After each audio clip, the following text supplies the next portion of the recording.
Makanlah secukupnya dan perhatikan apa yang kita konsumsi. Jangan mengkonsumsi yang goreng-gorengan, diusahakan ya kalau orang yang punya penyakit lambung. Kemudian selain goreng-gorengan juga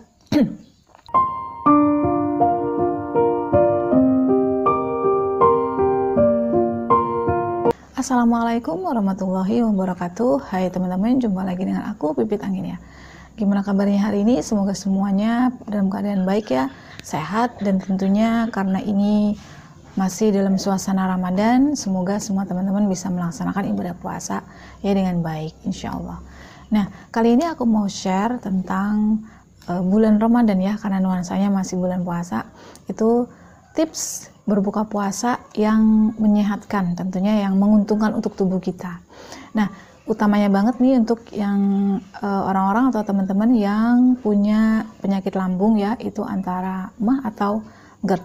Nah, wajib banget nonton video ini. Gimana selengkapnya? Tonton terus videonya ya. Nah, satu hal yang mungkin sudah kita tahu juga ya, bahwa orang-orang yang punya penyakit lambung itu diawali dari pola makan yang tidak teratur.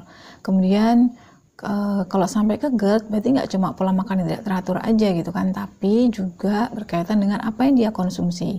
Nah, apa yang dikonsumsi ini bukan cuma sekedar makanan, tapi juga pikiran. Nah, itu juga mempengaruhi para penderita GERD. Nah, kali ini aku mau share gimana sih buka puasa yang bener ya sebenarnya, dan ini aku referensinya juga dari guru aku ya, guru ngaji aku, juga dari referensi-referensi yang terpercaya lah tentunya ya, yang tentunya ini juga dilakukan oleh Rasulullah, bagaimana beliau dan para sahabat cara mereka berbuka puasa. Dan kalau mungkin teman-teman ragu ya dari sumber yang aku katakan ini, bisa nanti kalian cari referensinya, mungkin bisa di Google atau di guru kalian gitu ya. Kalian belajar ilmu tentang puasa juga, silakan untuk divalidasi apa kebenarannya dari apa yang aku sampaikan kali ini. Tapi terlepas apapun itu ya, apapun apa yang aku mau sampaikan ini adalah benar-benar sudah aku rasakan manfaatnya ya sampai detik ini. Dimana aku mungkin bukan dokter gitu ya, bukan ahli gizi atau spesialis kesehatan gitu, tapi aku pernah mengalami yang namanya sakit lambung ya, dengan imbas yang tidak main-main gitu. Makanya aku bisa atau berani share apa yang aku jalanin selama ini, sampai akhirnya aku juga bisa alhamdulillah ya sehat dan tidak kambuhan gitu GERD-nya. Nah teman-teman, biasanya kalau kita tuh kan puasa ya, itu identik dengan yang kita kan nahan diri gitu, menahan diri dari makanan dan minuman. Tentunya juga diharapkan gak cuma menahan diri makanan minuman ya, tapi juga mulut kita, pikiran kita, mata kita, tangan kita, kaki kita, semua itu juga puasa. Nah kali ini aku fokuskan ke buka puasanya ya. Nah kita itu kan kebanyakan yang aku lihat gitu ya, kadang-kadang agak-agak miris juga gitu. Kalau di acara-acara kita diundang buka puasa misalnya ya, atau nggak usah undangan lah, di keluarga kita gitu ya, melihat kanan kiri kita gitu, buka puasanya itu yang mereka langsung makan berat teman-teman. Jadi kita kan lambung kosong seharian ya, sudah kita kosongkan, betapa lambung kita itu rasa kayak damai, tenang, aman, nyaman gitu ya, dalam seharian penuh gitu. Karena nggak diisi apapun, dia nggak kerja terlalu berat juga gitu kan. Nah setelah pada saat buka puasa, jedep gitu, makannya langsung banyak, makannya langsung makan besar gitu. Itu kayak mirip kayak gini ya, dianalogikan gitu. Analoginya gini, kayak orang gitu ya, udah kayak santai, relax gitu, nggak ngapa-ngapain, terus tenang, damai posisinya gitu ya, mindfulness banget gitu kan. Tiba-tiba ada sesuatu hal, atau entah itu orang atau binatang atau apalah, atau kondisi ya, yang membuat dia terkejut gitu, kaget. Yang terjadi apa? Pasti yang tadinya mungkin dia dalam posisi ketenangannya, kedamaiannya, kenyamanannya yang ekstra luar biasa ini gitu ya, dia menemukan satu kayak ide-ide gitu mungkin, atau dia lagi bermanifestasi, visualisasi ya, atau dia lagi menemukan jati diri dia sebenarnya gitu. Tiba-tiba ada hal yang mengejutkan dia. Nah, kan itu biar konsentrasinya ya. Artinya seketika dia langsung mungkin bisa emosi gitu, atau hilang mood seketika gitu, dengan keadaan yang berbalik, yang nggak menenangkan dia tadi gitu, yang mengganggu dia gitu. Yang sama juga dengan lambung, kita analogikan lambung. Coba sekarang kita lihat lambung kita tuh sudah istirahat, sudah rileks, sudah tenang, sudah nyaman, sudah enak banget gitu ya, nggak bekerja keras. Tiba-tiba pada saat azan maghrib berbunyi itu langsung dia langsung jelek, kerjanya langsung ekstra gitu. Nah bayangkan gimana respon lambung kita pada saat dia udah tenang-tenangnya, nyaman-nyamannya, terus menerima sesuatu dari luar tuh langsung banyak, langsung blok, dia langsung kerja keras lagi gitu. Otomatis kan lambung itu pasti kaget teman-teman.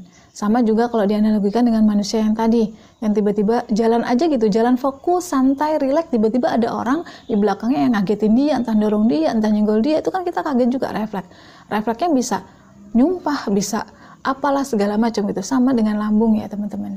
Nah, di sini aku mau share bagaimana agar lambung kita tuh nggak kaget pada saat kita berbuka puasa ya. Jadi bentuk kita mencintai diri sebenarnya itu ya salah satunya kita menjaga apa yang masuk ke tubuh kita. Jadi kalau kita menghargai badan kita, mencintai badan kita, berarti kita memperhatikan betul nih fungsi dan manfaat apa yang akan kita makan, dan bagaimana juga pola makan yang benar dan baik.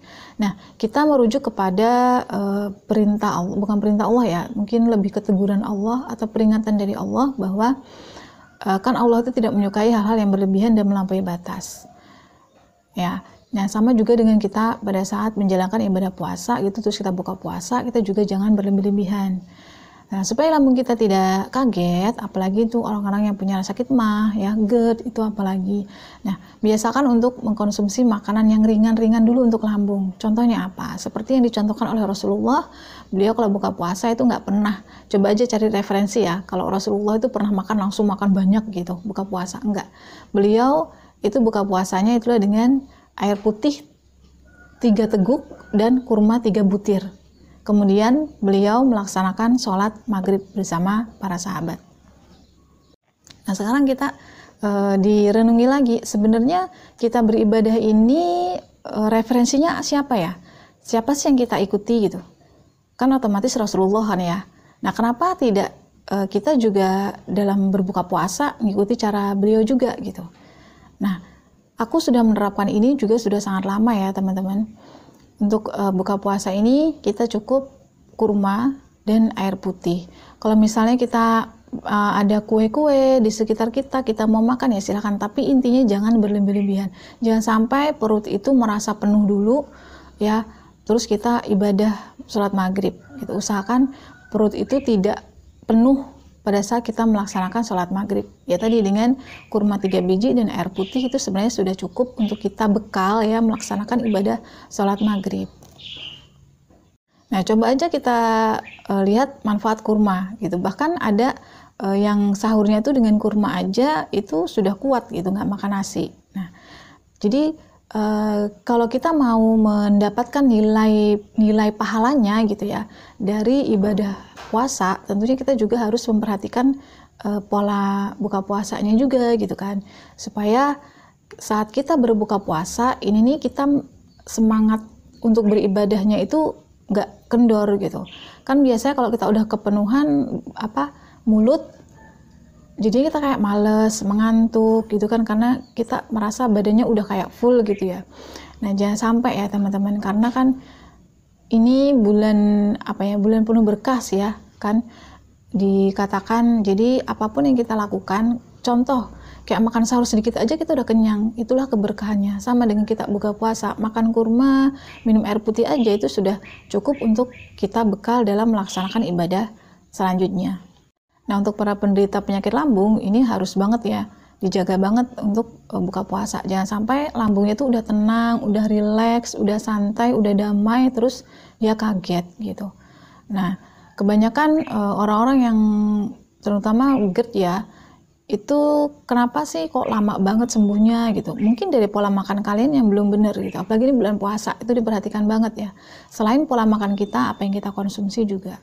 Nah jangan sampai lambung itu diberi konsumsi yang tidak toyib ya, kita kan ada Islam tuh, Muslim tuh kan halal dan thayyib. Halal tuh yang sesuai dengan syariat lah ya, yang boleh kita makan atau konsumsi.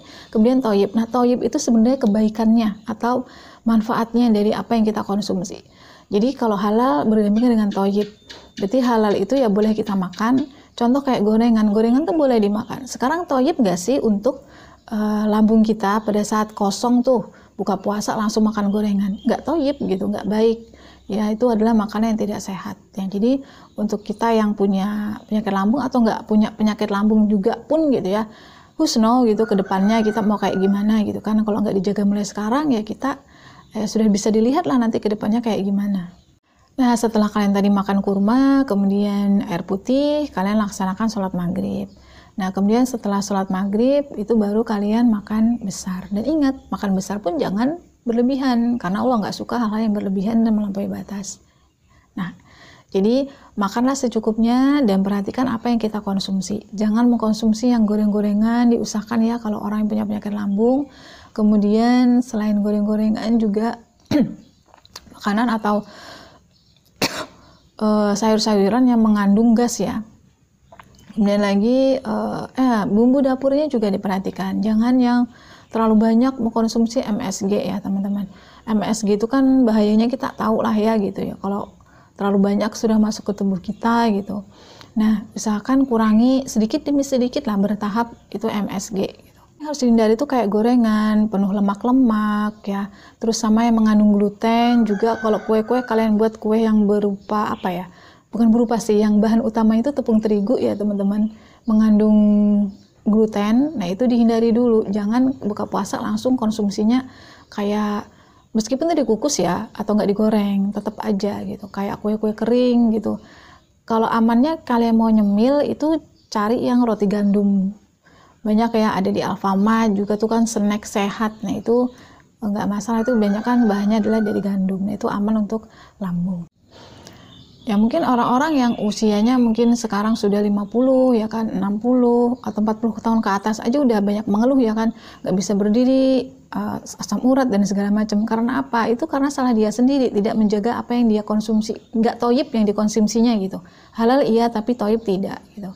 Kalau kita memperhatikan halal dan thayyib, insya Allah misalnya umur 40, 50 ya tidak yang kayak kebanyakan toksik ya di dalam tubuh kita, karena memang kita mulai dari muda itu memperhatikan asupan, karena kita tahu sendiri ya semakin kita bertambah usia itu kan organ-organ tubuh kita juga berkurang ya fungsinya gitu.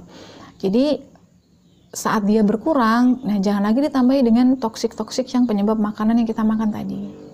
Nah setelah kalian tadi makan kurma, kemudian air putih, kalian laksanakan sholat maghrib. Nah, kemudian setelah sholat maghrib, itu baru kalian makan besar. Dan ingat, makan besar pun jangan berlebihan, karena Allah nggak suka hal-hal yang berlebihan dan melampaui batas.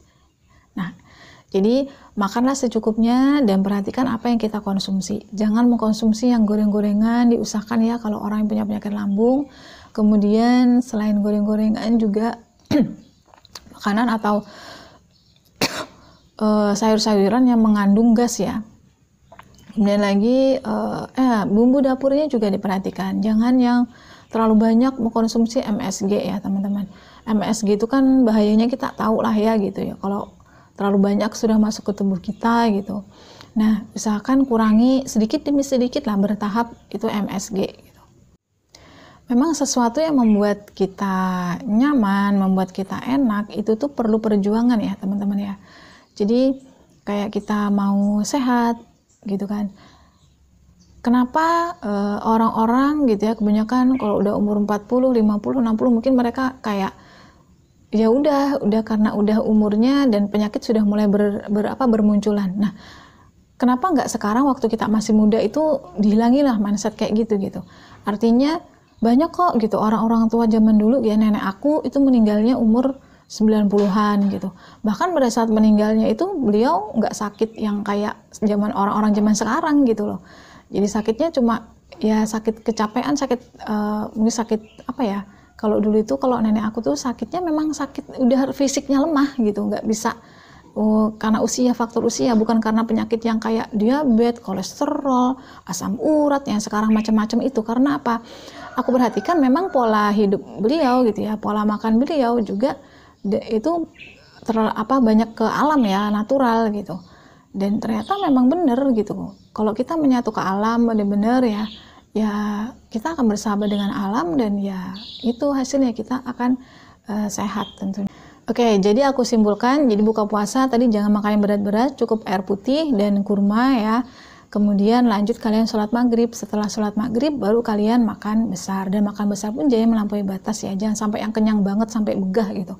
Secukupnya aja, sewajarnya aja kita ambil porsi dari makanan itu. Nah selanjutnya kan kita melaksanakan ibadah sholat tarawih, enak gitu, kita nggak berat badannya, nggak kayak apa sih kalau begah berut, kok nggak enak juga sih kalau kekenyangan gitu ya. Nah habis tarawih biasanya aku langsung tidur, jarang banget aku kalau habis tarawih tuh kok cari-cari makanan ya.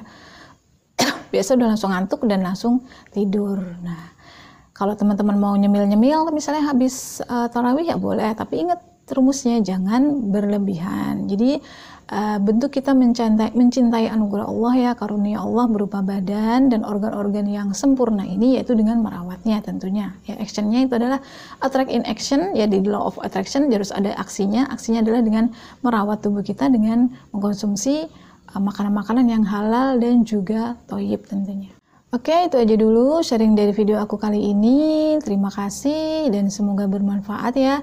Dan semoga kita selalu senantiasa dalam keadaan sehat, berkelimpahan, baik itu ilmu, amal, finansial, dan juga semua hal yang kita inginkan ya tentunya.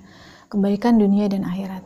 Nah, terima kasih. Sampai jumpa lagi di video-video aku berikutnya insya Allah. Wassalamualaikum warahmatullahi wabarakatuh. Dadah.